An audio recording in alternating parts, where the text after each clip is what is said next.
Are you ready to be in the spotlight? Are you ready to share your story with the world? Well, Snails with No Shells is where you need to be. Available on all digital platforms, Facebook, and YouTube. Snails with No Shells. Leave that shell at the door.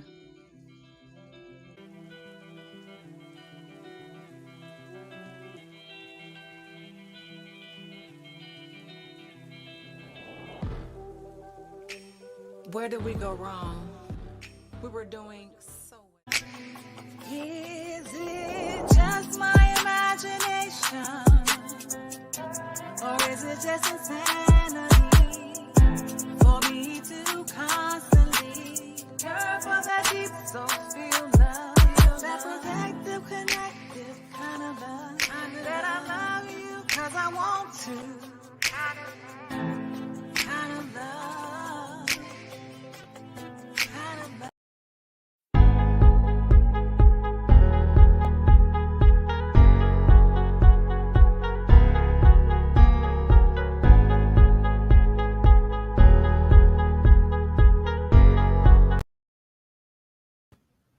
Greetings, beautiful ones. I am Ms. BJ Martin, and this is Snails with No Shells. Leave that shell at the door.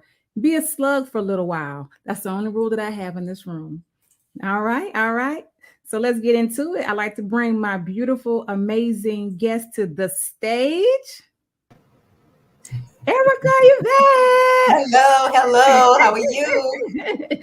I am amazing. How are you? I'm good. It's a little chilly over here, but I'm good. Yeah, I'm in Atlanta, and it's been pouring down, raining for the past couple of days, and like 40-some degrees. Yes, it's cold here too. Yeah. Where are you? I'm in New Orleans. In New Orleans. Yes, okay. Yes. It's like 38 here. Oh, dang. Yeah, we ain't used to that over here. Yeah, I know it. Oh my goodness. All that good seafood, all them fish and stuff. What they gonna do? Oh my goodness. All right, let's get into it. Erica, where were you born and raised? So I was born and raised in New Orleans, and I'm still here. Wow. Yes. Okay. Yes. And yes, what was I was just gonna say this is home. This is where I'm from. Yeah. Those are those Saints. Yeah, I'm not really a football. Really? I'm surprised. I mean, I watch it and I root just because it's the home team, but I like basketball. Okay. All right. You probably say some kind of sport. You got like some kind of... That's amazing. All right. So what was it like growing up in New Orleans? I guess for me, I mean, it was great for me. I grew up in a neighborhood where, it was one of those things where parents looked out for other people's kids. And, my mom was an at-home mom. So she probably was the one who had everybody's kid in the house when their mom wasn't home. So there was always somebody there. I grew up with a, mom and dad and a little brother, loving home. School was fine, went to the, local schools. And it was great. I mean, it was in the early 70s. So it was a great time. I mean, changed a lot now, like most cities have, but it's still home for me. Okay. And so what did you want to be when you grew up? I wanted to be a cosmetologist. I wanted to do hair. Yep. Ever since I was a little girl, I wanted to do hair. And I actually, when I was in junior high school, I guess it might have been like 8th grade when they had different high schools coming around to talk about this school to try to, recruit students. And this school, I had never heard of it, was in the Central Business District here in New Orleans, called L.E. Robwin Vocational High School.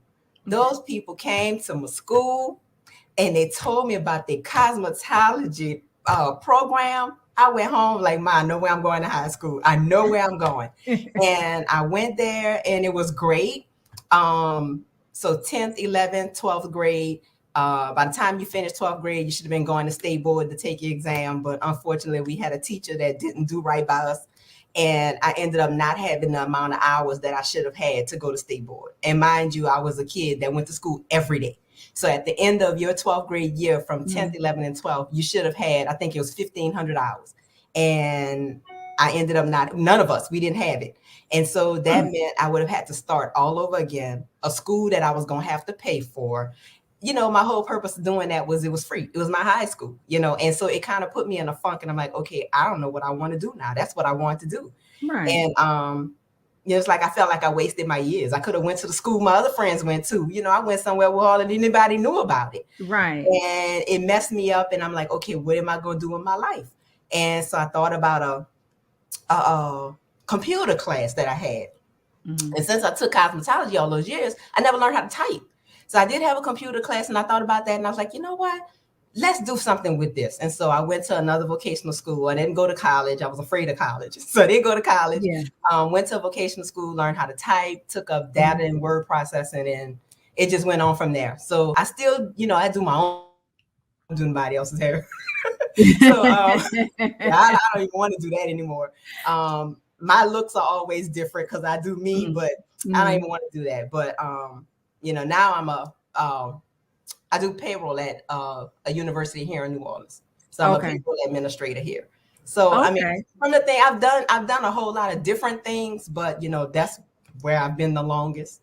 Right. But yeah, it's amazing how a lot of times the dreams you have don't turn out the way you think they're going to turn out, But yeah, I wanted to do hair. My mom bought me that Barbie head.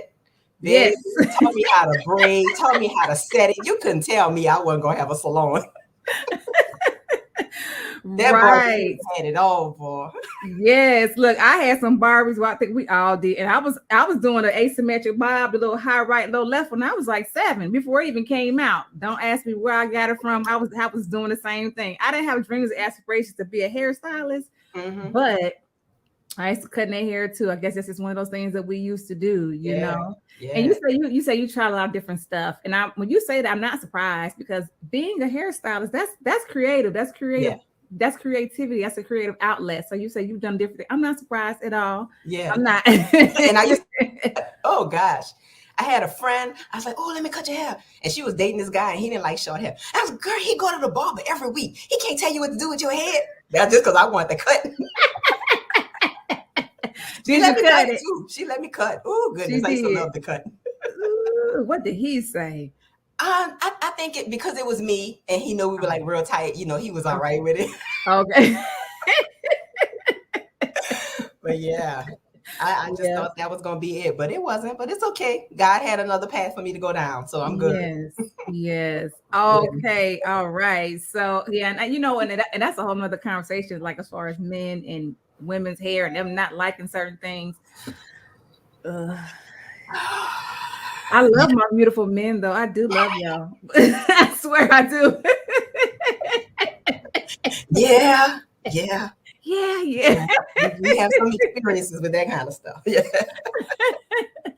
Man, but dang, I know that had to be kind of devastating. You get to your senior year and you had to go plan, and it just ended that way. It did. And I mean, I had turned 18 by the time I graduated. So it's like, all I ever wanted to do. And now, I mean, I could have still done it, but I was thinking about my parents. I'm like, okay, my parents don't have a whole lot of money. So the purpose of going to the school was like, I went there for free, right. And now my mom's going to have to pay. They're going to have to buy new equipment. And I got to pay to go. Right. I got to, I already have to pay to get the state board. It's just like, I had a plan and she just messed up my whole plan. So I was like, I don't know if I even want to do this now. And you know what? That's beautiful how, that young, 18 or whatever, how we're very considerate of our parents. Yes. That's what I was looking at. Here for free, this money that they spend. And a lot of times, even my daughter, she's that same way. And I'm like, well, did you even talk to me about it? And I didn't. What's she thinking about? We haven't even talked about it. How do you know that I didn't have the money, or how do you know that we couldn't have did that? You didn't even. You didn't. And I know if I had told my mom, because she knew what the issue was, and I'm sure if I had said, well, I really want to do this, they would have did what they had to do to get me there, but it just messed with me. But I guess that was all to show me that wasn't my path.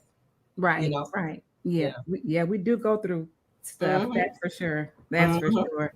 Yeah. All right. So She didn't become the hairdresser, but y'all, she became an author. Yes. How about that? Yes. Yes. Yes. That Yes. creativity had to come out some kind of way. Somewhere. So here we go. I'm gonna read this right quick, and we're gonna dig into this. Okay. It says Erica Yvette. Erica is a published author of the book Why Settle for Crumbs? You Deserve the Whole Cake. She has been blessed with the spiritual gift of encouragement. She loves being available to give a word of advice, hope, and encouragement, or just an ear to listen. And we'll go through all the other stuff, how to contact you and everything. Okay, so Erica Yvette. Yes, ma'am. What did this come from? Okay, so what made you decide to get into writing? In school, I love writing. And in my head, I pictured myself writing for children's books. That's kind of what I thought.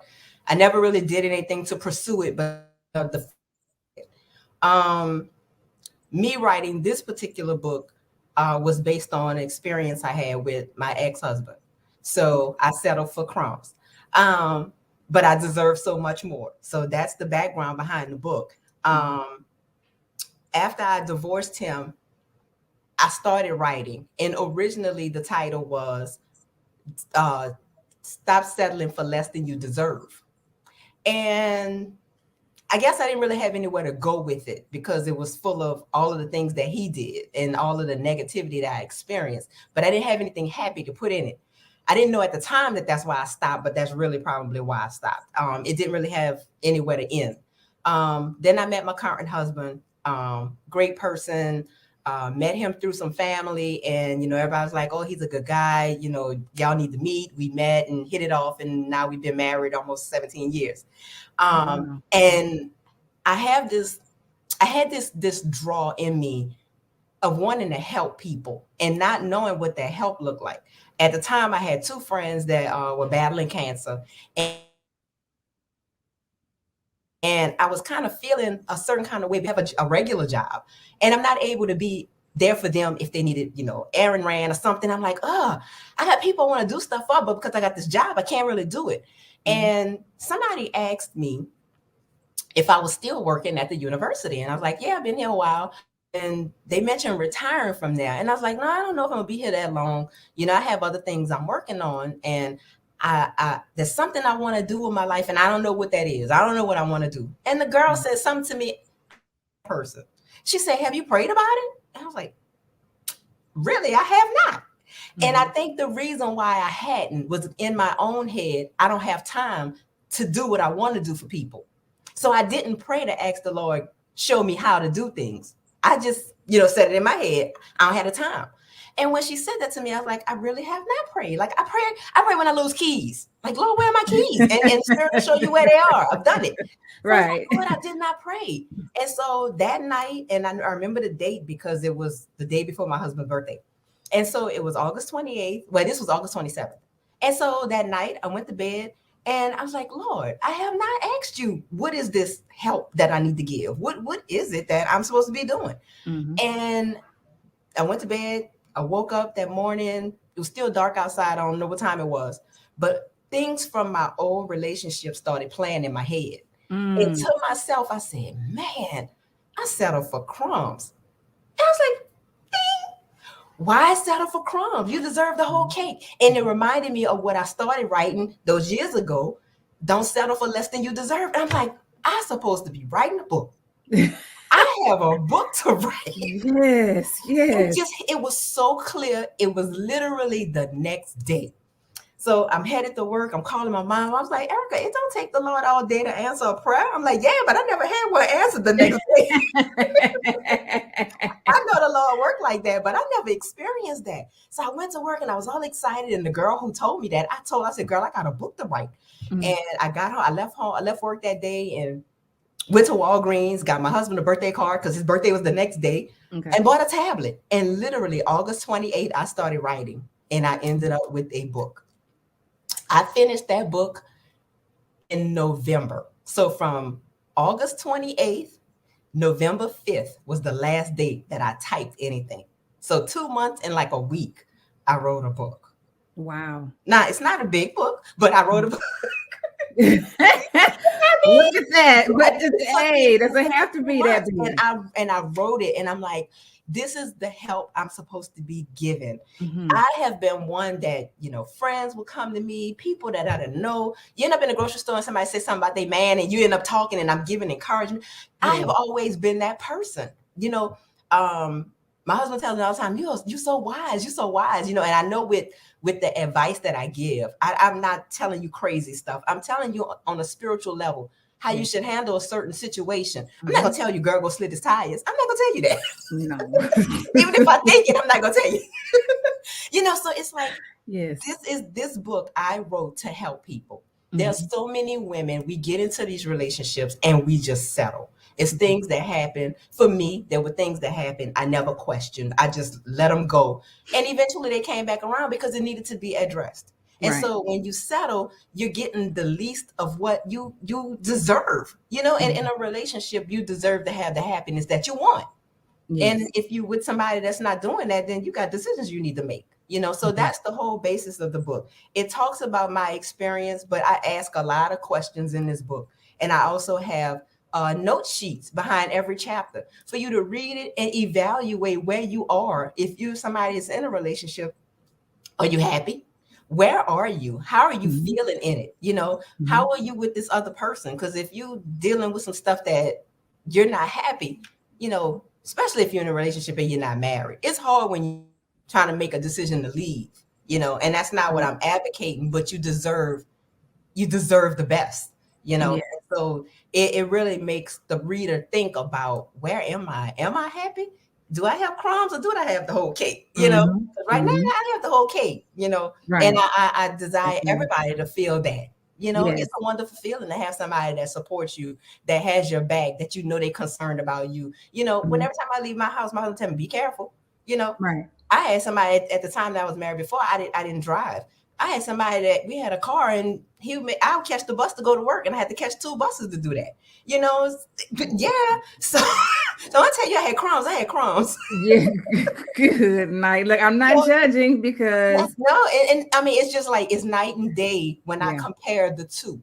And it's like, there are a lot of people, although it may not be to that extreme, but there are a lot of people who are just settling. I've been with them so long, I don't want to start over. Right. That's not a reason. Right. We got kids together, and that's not a reason. Because if mama not happy, the kids not happy either. Now everybody's living in dysfunction. Exactly. So, it's just decisions that we need to make about our own self and where we are in that thing. Yes, when you know better, you do better. Yes, you're supposed to. Better. Right. And when you want better. When you want better. Yes. And and that's funny because everybody I've interviewed on my show, they've all wanted to help in some capacity. They all wanted to help or are helping in our healing in the process. I think that's beautiful. That people, like I said, regardless of what you see on Instagram or TV or whatever, that there are people out here that are really trying to make life better.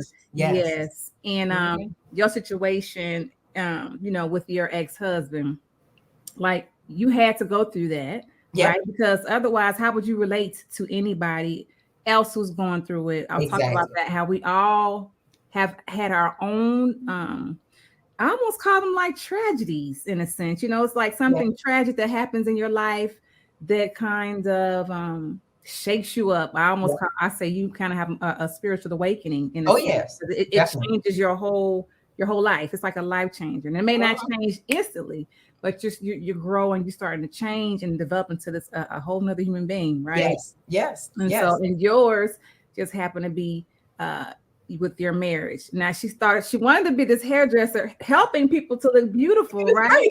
but look, like honey, now it's a deeper healing now. Yes. It's not just about the outer. No, ma'am. It's inner. So I love that. I love that. Yes. And that's something I never thought about it that way. I never thought about it that way. That's interesting. Yeah. You're still on task. Yes. So I'm just want to go back into that, just into the ex-husband experience. What was the like the breaking point? Like, when did you say, you know what, I can't do this no more? So I found out after we were married that he had a kid before we got married. And so, and we were married. So I'm willing to accept that. It's like, okay, that happened. The child is like 8. He and I dated all of my 20s. So 29, we get married, and we stayed married for like 3 years. So I find out the kid is 8. It's like, what are you going to do about that? That happened. Y'all weren't married. Yeah, I'm upset about it, but she's here. Can't do anything about that. And I was willing to accept that. But at the time that I found out about her, he was missing. He wasn't coming home. And after I found out about her, I thought that was the reason. I'm thinking it's a baby. When I found out the kid is 8, I'm like, okay, so this is not the reason he's not coming home. So I found out he was cheating on me again. And that was the final thing, because realizing that he had a kid meant you cheated on me before. But we're married now. So I'm kind of putting that, the boyfriend-girlfriend relationship is different from a married relationship. So I'm willing to let that go. Okay, now we're married. Now I'm trying to process this kid that everybody knew you had that I didn't know about, on top of being newly married, on top of you not coming home at night. And now I need to know why. And when I find out that there really is somebody else, it was too much in them 3 little years that it's like, this is not what God designed me. I should not be struggling like this in 3 years. 2 years, because by the 3rd anniversary, I was gone. It's like that for me. That was too much. The not coming home, the not caring, find any little thing to argue about just so you can leave. You're mad, so you leave. And I mean, I remember specifically one day, we had a good day, home together, and we went grocery shopping. We came home and I'm putting up the groceries and he's got an attitude. I'm like, what's wrong with you? You know what's wrong with me. I'm like, we had a good day. What are you talking about? Just any little thing that he could say, I'm about to leave, and you leave. And I'm like, okay, there's something going on here that is not connecting with me. And women, we can be our own detectives. Oh, yeah. So after finding some stuff and looking at the phone bill and then looking at these numbers and calling them and all this stuff, like, oh, he got somebody, and that just was it for me. That was it for me. I couldn't do it anymore. Okay. Yeah, I can understand that. So did you, did you take some time? Because we always talking about inner work. And even though you experienced that, with your ex-husband, and you see all the things that he did, did you get a chance to do some introspection on yourself? Maybe how I contributed, or why did I accept this, So for me, I don't feel like I did any inner work to fix me. And not to, people have relationship issues and, people have to look at themselves. I don't feel like there's anything that I did that caused this. I feel like whatever it is he did, those are decisions he made. Right. Number one, I didn't even drive. So it's not like I was never around. I was always home. Right. So if you want to be with me, all you had to do was be home. I honestly, it wasn't about me, because even with the kid, when I finally realized that the kid existed, I asked him. So let me back up a little bit. We were dating, and there was one particular night we were on the phone. Now, mind you, we like early 20s. So this is like my first serious relationship. Never had really had a boyfriend before. And so we're asking these questions and getting to know each other. And he asked me, what if I told you I had a kid? What would you do? So it was kind of like these 20 questions. We're going back and forth. How would you handle it? And so he said, if I told you I had a kid, what would you do? And I said, well, it depends. Depends on how old the kid is. And he said, why? I said, well, you and I have been together 2 years. If the kid is younger than 2, that means you've cheated. If the kid is older than 2, then I have to decide whether or not I want to be around for that. So when I find out that kid exists and I go back, because hindsight's 2020, the Lord started playing back all these different conversations that we had over the years. And I said, when you asked me, what would I do if you had a kid? Was this it? And he said, yeah. I said, so why didn't you tell me then? He said, because your answer was, if it was younger than 2, you were going to break up with me. So you knew I was a good person to be with, that you didn't want to lose me, but you would rather lie and hold it all of those years. Right. So I don't feel like it was me that caused what happened. It was him and the decisions that he made, with not being honest. Now, why did he cheat? I have no idea. The second time, I don't know. But after that ended, I really didn't even think about getting into another relationship. Like, it just didn't even, That's good. for me, it was like more of a healing because I had went through some depression with that. And so I lost a lot of weight. Yeah, I lost a lot. I lost a lot of weight. Right. I was like 30 something years old, and I was like 119 pounds. I was so tired. I was so thin. So it really was like finding myself. I was very, what's the word I want to use? Conservative in the way I dressed.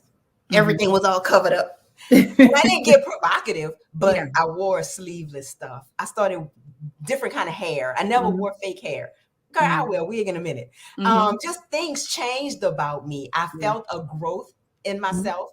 I did, and it's not anything that I particularly said I got to work on it. I just saw myself changing. Like I'm better than what I had. And it was almost, you talk about shells, it was almost like a butterfly, coming out the cocoon. Like I just felt a change in myself. More assured of myself that it's not about him, I never found myself to be somebody with low self-esteem, but I do realize that in that relationship, it was low. It had to be for me to accept the stuff that I accepted. Exactly. So it made me look at that kind of stuff. But guess what, Erica? That's inner work. You did do it. Yeah, I guess it wasn't like conscious. It wasn't like I need to fix this. Right. It happened. You did it. Yeah. Yep. Yeah. You did it. Yeah, you did the inner work, y'all. Well, people make statements. Well, I have to fix this and I got to get this together. It was never that. It was done, but not. I guess not realizing I was doing it. Right. Yeah, she did the inner workout. She did. When you go through something like that, and you go through the depression and all that, and you come up out of it, because I was saying that we're put in certain situations and certain relationships to trigger certain things in us, to make us look at ourselves, like what's going on, and when you ended the relationship and you took that time to heal and to do the inner work, because a lot of times, people go from relationship to relationship and relationship. They wonder why it's not working, or it's always the other person. Right. So when you take that time to yourself, and you go through the depression, it's like God or universe, whatever whatever I believe God. Like to use, that they put you in a certain spot where you can't depend on anybody but them, and you're gonna have to go in that depression and all that, because we got to come up out of it. You got to come up, and a lot of times you're doing that alone. You may have friends and stuff that you talk to, but they can't feel exactly what you're feeling. So you got to come up out of that alone. Oh, exactly. Like the butterfly, the cocoon, and the caterpillar going through the cocoon process to turn to the butterfly. The caterpillar is alone during this process. And you're right. So we do have to be alone and cry and do all that healing. I call that crying. I call that like baptism, the tears of healing, because we're doing a lot of crying, and you do that alone. So Well, it didn't take me long to get the whole cake, because I was still I think my divorce was pending when I met my current husband. And so, it was, I guess, kind of blind date sort of thing.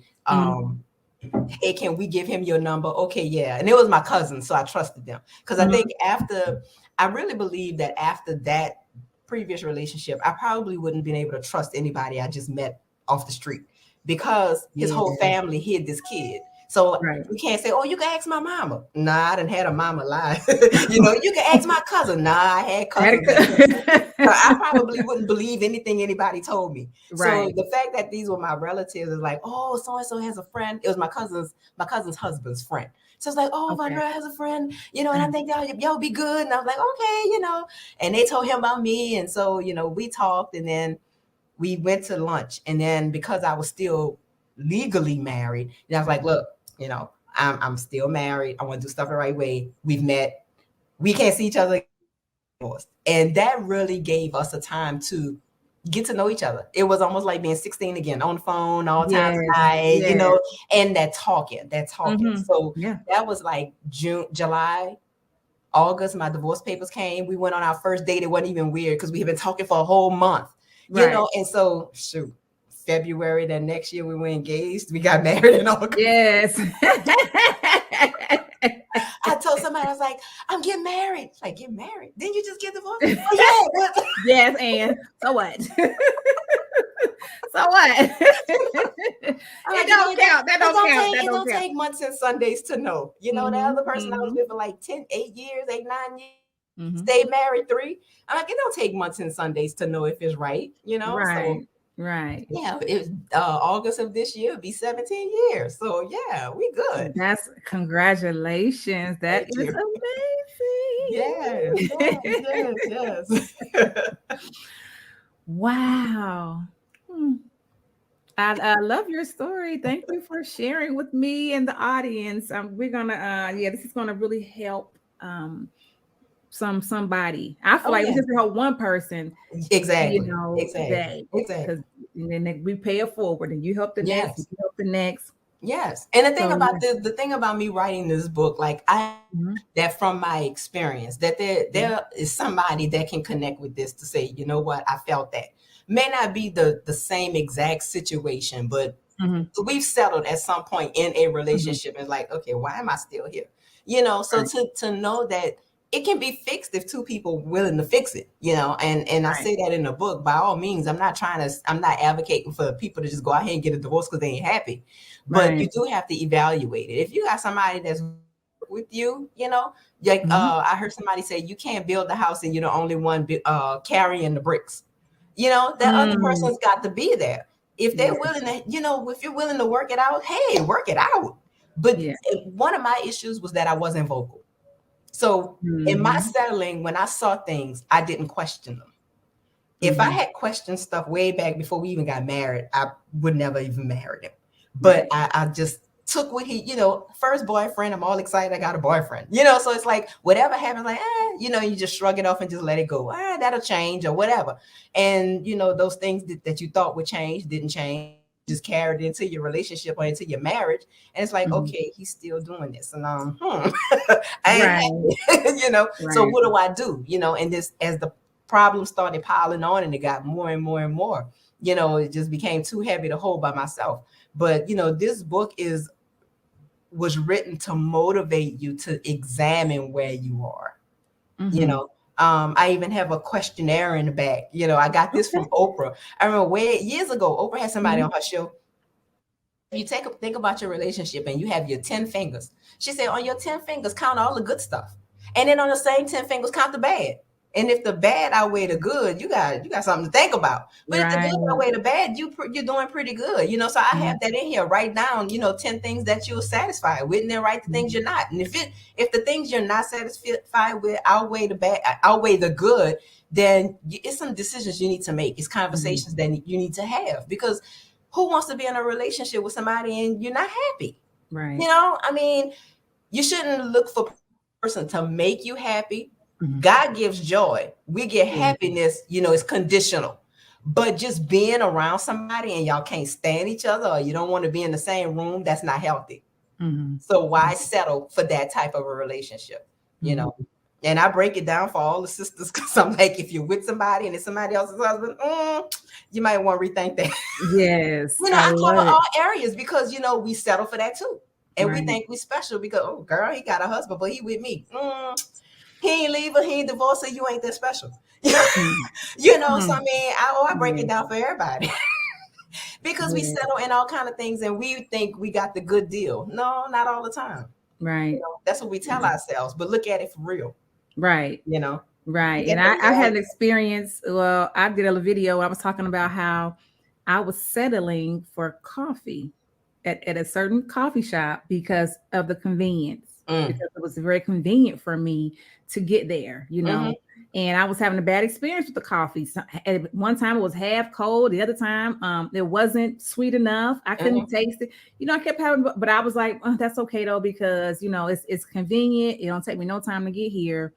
When I can actually maybe just go maybe a couple of miles over and get my coffee just like the way you want it. Yes, right? Yes. So that incident caused me to start looking at things in my life. If you're settling for something simple as coffee, yes. What else are you settling for in your life? Yes. You know? Yes. Now, So although the book is about relationships, we settle in all kinds of yes, we things. do. You know, I just talked about my experience relationship Yes. wise, but you could take this and apply it to anything, you Yes. know, because we do, you know, think about a job. Oh, I really want to move on to such and such, but, you know, I've been here for 12 years and I'm just, you know, there might be an opportunity. You got to try it. You know, you Yes. never know if you don't try. You just stay there stuck where you are and just taking it. You might be able to get a promotion. You might be able to get a better job. You know, so Right. we get stuck and settled in all kind of situations. Yeah, We it doesn't do. just apply to relationships. Yes. Mm-hmm. Yes. Mm-hmm. True. Mm-hmm. Well, Erica, I've enjoyed this time that we spent Yes, together, girl. We could have probably went on a whole nother hour. probably. One thing I am is a talker. Yes. Yes, guys. So she is an author and a contributing writer Yes. to the Own It magazine. Thank you, Own It magazine, for Yes. allowing me to use your platform. And I love Marisa. She's the best. Yes, she is. Yes, yes, yes. She is, yes. Okay, so Erica, go ahead and I have a little ticker going across, but just verbally let everybody know where they can reach you and get your book. So I am on Facebook, Erica Yvette. I'm on Instagram, Erica Yvette 9. And my book can be purchased from my website. My website is ericayvette.com, and that's ERICAYVETTE.com. And that'll take you straight. And there is a order page on my site that you could purchase the book. Awesome. Yep. All right. And before we go, is there like a quote or just a one jewel or nugget that you like to drop before we go? I would say my one, I would call it a nugget. I would say my one nugget is recognize your worth. Know that you everything that it is you want out of life. Stop settling. You deserve the whole cake. I love it. Yes. I love it. And again, thank you for being on my Yes. show. I You are appreciate welcome. it. I enjoyed this time. I did. Yes. I did. So did I. So before I go, I would just like to say, remember, just like the sun, you are necessary. I love y'all. Bye.